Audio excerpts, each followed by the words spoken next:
ટેન્ડણ ચોમાસાનું બેસ્ટ સબ્જી. અને તમે લોકો શું કહો? અમે તો કંટોળા કહીએ. કંટોળા. મારી છોકરી આને કંકાળા કહે. જો ચોમાસામાં 1 મહિનો જ્યારે વરસાદ થાય ને ત્યારે આ શાક બહુ આવે અને આ આપણા શરીર માટે બહુ જ હેલ્ધી હોય છે.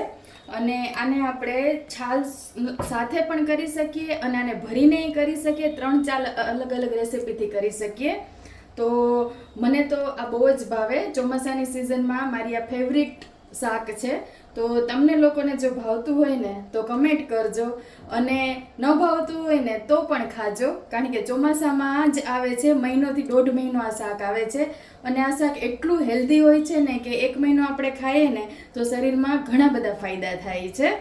તો તમે લોકો આ કંટોલા ખાઓ છો કે નહીં મને કહેજો, કમેન્ટ કરજો. Thank you.